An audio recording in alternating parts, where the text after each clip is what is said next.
Pet Shop Boys are the most successful British music duo of all time and the writers of some of the finest pop songs in British music history. Take these lines from their 1990 single So Hard. I'm always hoping you'll be faithful, but you're not, I suppose. We've both given up smoking because it's fatal, so whose matches are those? A chance encounter in a Chelsea hi-fi shop led music journalist Neil Tennant and aspiring architect Chris Lowe to develop a musical friendship that would lead them 40 years ago this month to the release of their #1 debut single. West End Girls set the template for a unique blend of synths, dance rhythms and storytelling, which has continued to evolve through the decades with some 70 hit singles, including Always on My Mind, Go West and Suburbia. Their innovative, eye-catching videos with filmmakers such as Derek Jarman for It's a Sin tackled homophobia at a time when to be publicly gay still carried stigma around the world. Pet Shop Boys' new album, nonetheless, is their 15th and brimful of beauty, beats and melancholy. And they came into the Front Row studio.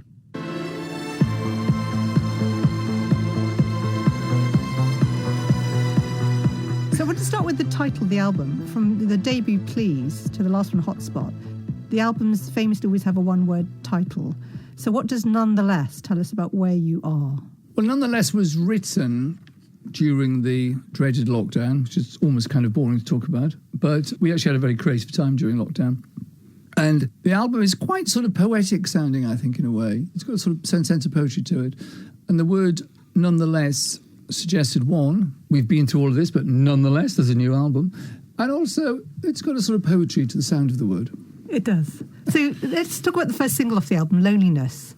I mean, tell me about that, because the video for it is quite distinctive in itself, and it's got a kind of 90s setting. Tell me about the thinking behind both the song and the film. Well, you wrote the track, didn't you? It's quite funny, 'cause it's a very uplifting piece of music, and then the lyric, which Neil put to it, is the opposite, which is kind of what we do in a way, really. So the lyric's quite sad.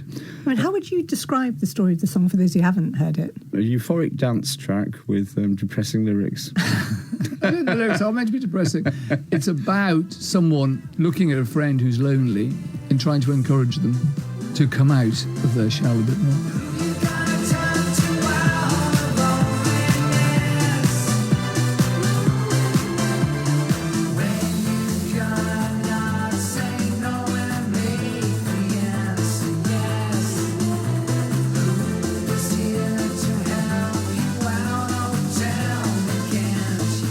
Let's look at another one. This, as you say, they're like poems.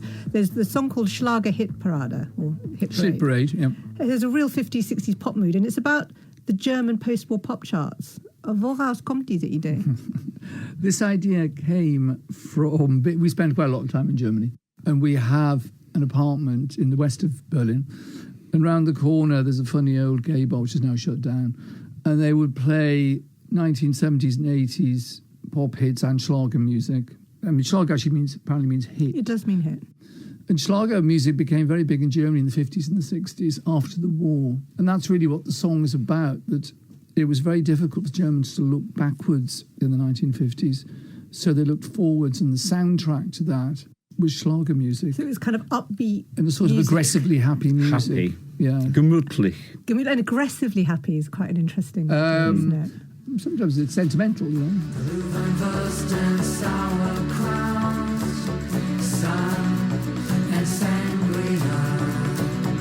We're speeding on a speedboat. We're heading up to Shangri-La. The future is the present now. Music must be played. It's always Christmas for the sound of summer in the Schlager. Someone said to us that in Schlager videos, there's whole channels of them in Germany, it's either the summer holidays and you're on a boat near Mallorca, or it's Christmas and it's snowing. That's the two go-to fantasies, really. So a song like that, what's your contribution to the finished single? There's obviously the idea, there's the tune and the rhythm, but tell me about how you both... Oh, well, because of lockdown, because of being separate, is that Chris would send me music and I would write lyrics to it, or I would send Chris lyrics and he would send music. And so I wrote the lyric for Schlager, Hit Parade, an idea I've had for quite a long time. Yeah. And I sent it to Chris. So I, to get into the spirit of the song, I Google translated it into German to make it very authentic sounding, and then wrote the music to the German translation of Neil's lyrics, and then Neil translated it well, so sang it back in English. Oh, interesting. It sounds a lot more German in German. What did Germans make of it? I mean, have you heard any feedback already from... It's a very uncool musical form in Germany. Our track is actually, in a way, I was reading a review of the album that we had a couple of reviews so far, and the track that the guy didn't like was Schlager Hit Parade because it was so uncool. It's not totally authentically Schlager, but it is well on the way. But we've never shied away from being uncool. In fact, I think being uncool is actually being cool, to go against the trend. Well, it's so interesting because you are seen as the epitome of cool. I was watching the film which got a cinematic release of your gig in Copenhagen, and you are adored, and it's really interesting because we don't know you really. You keep your private lives private, but the image of Pet Shop Boys is so distinctive. What do you make of your fame, and how? I mean, it feels like you've been very careful what you've put out there. We've never seen Pet Shop Boys as a sort of project about fame. Some young artists come into this and they want to be rich and famous. That wasn't our inspiration for doing this. Our inspiration was to make dance music. And when I was younger, I used to want to be a pop star when I was a teenager. When you're my age, my advanced age, meant through your childhood, you had the Beatles and also stuff like Tamla Motown. And then through your teenage years, you had David Bowie and then punk and disco music. There was a lot there to be inspired by and also to want to be part of. And I knew I could write songs. I just wanted to make that my life. But it wasn't really about fame. Well, also you were a bit older, weren't you, than your average pop star by the time you two... But by the time we happened, I mean, I'd worked in publishing. I worked for Marvel Comics and I worked for Smash Hits magazine. You were young by modern standards, but at the time, that was quite unusual. It was quite old. And Chris was, by that point, a qualified architect. So he'd done all of that. Well, not quite qualified. How close to qualified? Almost. I'd done the first two parts. And the third part, you had to work for a year in a practice. And during that time, the Pet Shop Boys had taken off, so I never got part threes. It's so interesting knowing that you have an architectural background, and then, Neil, your background in pop journalism, because there's a knowledge, isn't there, about structure. From your album art to your stage performances, it feels very architectural and it feels very polished. Is that something you're conscious of? Yeah, those two things have had that sort of influence. I think the architectural thing, and Chris has a particular sort of taste, which is obviously influenced Pet Shop Boys. I'm an editorial thinker. When you're writing a pop song, that's quite a useful skill to have, to edit it down, to make it better or something. Mm-hmm. It's a sort of cliche of music journalists saying to me, oh, so Neil, you were a pop journalist, so you learned how to write the perfect pop song. They've said that to me hundreds of times probably. And I would say, well, you're a music journalist, why don't you write a perfect pop song? Because in fact, the music journalism doesn't have any impact on it at all, really. It's a different thing. In terms of the visual style then, what do you feel you've brought with that, Chris? Because I always feel, looking at a lot of your album art and your stage costumes, I always think there's something almost Bauhaus about the use of sculptural shapes. We've worked with Mark Farrow since almost the beginning. And he has a very, very similar minimalist aesthetic to what we like. So also we were reacting against that very busy 80s graphic. Lots of pastels and busy lines. Yeah, and sort of squiggles all over the place and things. When we released our first album, we had a manager then who went on to manage Bros, and he's 17. And he had this very elaborate idea for our first album cover involving paper engineering. And us and Mark came up with the album sleeve, which was a picture the size of a postage stamp on a totally white background. And it was almost shockingly minimal for a pop record. Yes, I can see it now. I've got it on a shelf at home. Yeah. But consequently, it stood out. It attracted attention because it was so aggressively minimalist. There's always a lot of space for us to autograph our records, to sign our records, which is good things. We spend most of our lives now signing things. Like silent movie stars in 60s Hollywood, no one knows who you are in the hipster neighborhood. Your only friend is a memory of a dream. there's a track which is a stand-up for me on the album, which is A New Bohemia. And in my head, it was like a 60s film star reflecting on the past. Where did this one come from? We were in some hipster area of Los Angeles, and it just made me think about how Los Angeles has had Hollywood, has had generations of famous people. And of course, fame is very fickle. And you could still be alive as the 1940s, former actor or actress walking through Silver Lake or somewhere with all the coffee shops and groovy places, and no one would know who you are, and you would be thinking, actually, Sunset Boulevard is that plot, isn't it? Yeah. She's the silent film artist no one knows anymore. And so I linked that with the idea that something Chris and I were talking about is that we didn't feel we were part of a scene in London anymore, whereas in the 90s and the early noughties, I think we thought we were, in particularly around Soho and the Brit-pop and Brit-art era. We knew a lot of people like that then. It was a sort of quite an exciting time. And now I did personally feel I would like to find a new Bohemia to be part of. And Chris wrote this very beautiful, sort of almost elegiac music. It's my favourite song on the album. Where have they gone? Les petits bonbons. Who dances now to their sweet old song? I wish I lived my life free and easier. I need to find a new. You do Melancholy and Looking Back elegiacally with real panache. Is that something you're more conscious of because of how long you've been in the business? I suspect it's just getting older. Although, young artists can look back nostalgically from their early 20s to their teenage years. So I think it's a sort of a function of music. But I think, like Chris was saying earlier about the song Loneliness, you often get a happy track with an element of sadness to the lyrics. Our sometime stage designer, Ez Devlin, would call that section of the show Tears in the Toilet, when you're in a club. And sometimes girls go to the loo together, don't they, and commiserate with what's going on. And that's the tears in the toilet moment. And I think we're always there to provide the soundtrack for that moment. Oh, that's a lovely thought. Western town, a dead-end world. The East End boys and West End girls. West End girls. Nonetheless is out tomorrow, and it's being released to coincide with the 40th anniversary of your debut single, West End Girls. That's making the most of a coincidence. Well, it's a great coincidence. And it is. As you've already hinted, the fact that you can look back and see how much the music scene has changed. Did you ever imagine that you would still be making music and be quite as important and successful as you are? I mean, with the touring, the excitement about your music. No, I think even now you don't really look more than a year or two ahead.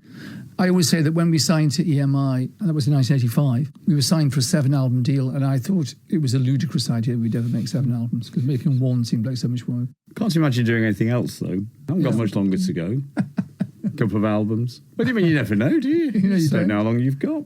Good to have got this far. What do you make of the fact that live touring is such a big part of your success? Because when you started out, making the perfect single was often about just the listen and maybe the video. The fact that it's an in-person experience has been really interesting development, hasn't it, in pop music? We've actually got quite good at it, haven't we? I mean, you particularly have got... Well, I've learnt on the job. You've become a really good performer. I've learnt on the job. I mean, I've probably got actually worse, but you've got really good at it. Well, when we started, we didn't tour for the first 3 or 4 years, I think it was. It's not the background we came out of. But even like in performing, your performance isn't like jumping around and doing a really lively... well, actually, I tried to make it more like that, but no one seems to notice. The unique thing about Pet Shop Boys is that we were, I think, the first people, or following off maybe David Bowie and Grace Jones, we wanted to do something theatrical. We wanted to visualise every song. And so our instinct was right from the beginning to bring in a director, which is not normally, maybe it is now in pop music, actually. So our first director was Derek Jarman. Well, that's funny. The first tour for us. I was going to ask you about that because the video for It's a Sin was featured in the exhibition, which is a retrospective of his career I saw in Manchester a couple of years ago. And it's a remarkable film. But it does, again, remind us that you're right at the cutting edge of art. You're more conceptual artists, really, aren't you? So we were very lucky. We were mixing It's a Sin in the studio, and they often in studios they had the television on with the sound down. And the night we were mixing it, Channel 4 was showing Caravaggio. And so we phoned up Derek Jarman. He came in the next day, and he thought we wanted Super 8. We said no one wanted to look like Caravaggio, so he got quite a big budget for it. And then we realised what an amazing person Derek was. Of course, we knew of him anyway. And he'd done some stage work as well. And he put together really an incredible show with these dancers from LA, and he made all these Super 8 films and blew them up to huge size. It was a great experience. And since then, we've worked with various people like David Alden, David Fielding from the English National Opera, and Zaha Hadid, and Is Devlin. And actually, we've been very lucky that these people have agreed to work with us, because they just get a call out of the blue, you know. So. It's an interesting thing that's happened is that theatre design has taken elements now from what I would call rock music design. There's something about the spectacle of the live music show which is really incredible, which you sort of don't get in the theatre, and they try to bring elements of that into the theatre. And also the way that technology now has come back to the theatre. Yeah. Thinking back to working with Derek Jarman and thinking of that video, as gay men who became stars in the 80s, in that era of Section 28, I wonder what you make of the state of gay rights in the modern world. I mean, even your video for Loneliness is kind of a statement about the fact that still people, I know it's set in the 90s, but the sense of people not feeling. But the reason it's set in the honest. 90s is because so much is online now. The sort of hookups presented in the video between men probably doesn't happen like that anymore, because it all happens on apps. Grindr. But I think that's a huge difference. The online thing is a huge difference in all aspects of life, though, let's face it. In regard to gay rights, you know, it's remarkable the advances that have been made. I mean, our position has always really been that in an ideal world, it wouldn't even be an issue. It shouldn't be an issue. I'll tell you what has changed is the reaction of the record company to the video. When we made Being Boring with Bruce Weber, 1990. I think they were quite appalled by it. Cause we were never being boring. We had too much time to find for ourselves. Bruce Weber used some footage he had of a guy, naked guy, from behind, jumping on a diving board and then into the pool with his dog. Absolutely all hell broke loose. And then, funnily enough, later in the year, it won from the Music Week Awards, Video of the Year. But nowadays, they sort of like that kind of content. It's interesting how things have changed. But not, of course, in places like Russia and Uganda, you're seeing rights, the clock being turned back. Yeah, the world's definitely going in two different directions at the moment, isn't it? Yeah. I've got one final question, which is there was a karaoke version of your song Rent in the film Saltburn. And the film All of Us Strangers, Andrew Haig's film, featured two of your songs. Music was very central to that film, including a big dance scene in a disco to Always on My Mind. And I wonder what it means to you to have your music used in this way, because it was very purposeful, particularly, I thought, in All of Us Strangers. Well, both of those films, the music is used as part of the plot. So in Rent, it's a comment on, you know, his rent is in effect being paid. And in All of Us Strangers, the family all sing at Christmas, Always on My Mind together. And again, it's part of the plot. And then they glance at the television and because it's Christmas Top of the Pops in 1987. And it's nice because normally, very often in films, particularly American films, you're aware they're going to use our music to establish it's the second half of the 80s and we're in a gay club, so we want to use it to sing. And then sometimes we say no to that because they're just turning you into a cliche. Whereas this, both of them felt heartfelt, actually.